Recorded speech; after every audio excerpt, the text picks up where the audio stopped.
છે તે અટકવી જોઈએ. પણ એ ક્યારે અટકે? સમજાવવાથી ન અટકે.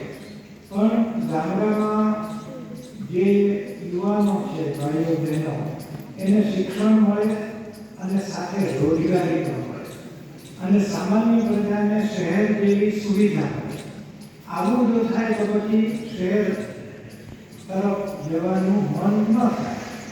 તો કેમ કરી શકાય?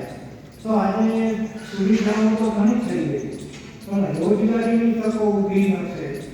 અને છેલ્લા વર્ષોમાં આપણે સૌ જાણીએ છીએ કે બહુ મોટો પ્રશ્ન સમાજ પાસે આવેલો કે ખેડૂતો આત્મહત્યા કરે.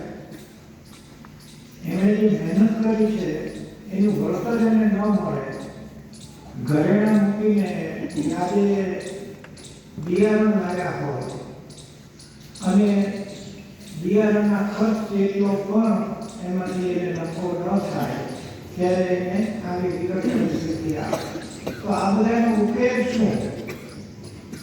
તો ઉકેલ તો બહુ વહેલો મળેલો.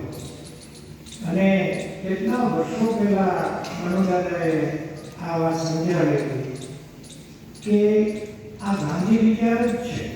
અને મનુદાદાએ કહ્યું કે ગાંધી અર્થશાસ્ત્ર, ગાંધી જે સમજાવે છે એ માત્ર કંઈ અહિંસા અને સત્યની સૈદ્ધાંતિક વાત નથી કરી દેતા, એટલા જ વ્યવહારો હતા. એટલે એમણે બહુ સરસ સમજાવેલું. અને મનુદાદા કહેતા કે હું તો ભાઈ ગાંધીજીનો ટપાલી છું, એવું પણ ક્યારેક કહેતા કે ગાંધી વિચારની ટપાલો આપણે બધે પહોંચાડવાની છે.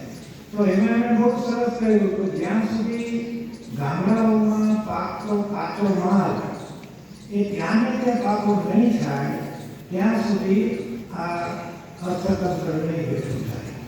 તો આપણને એ વિચાર હતો, પણ ખરેખર આપણે અમલમાં નહોતા મૂકી શકતા. આપણે બહુ નિખાલસ ભાવે કહું તો ટૂંકા હોતા હતા. આપણને નહોતું ફાવતું.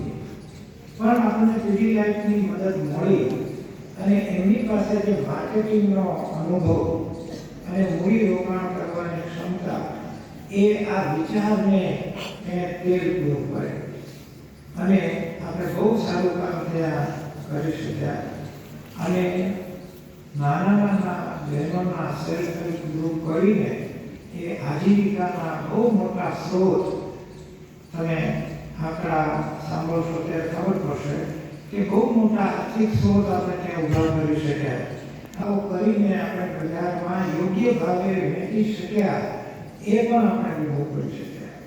એટલે આપણા દાદાઓએ જે હેતુથી આ મનાર કૃષિ કેન્દ્ર શરૂ કરવાના ભાવથી શરૂ કરેલું, એને પણ આજે આટલા વર્ષે આપણે સાર્થક કરી શક્યા છીએ. એનો હું આનંદ પ્રકટ કરતા રહી શકતો નથી.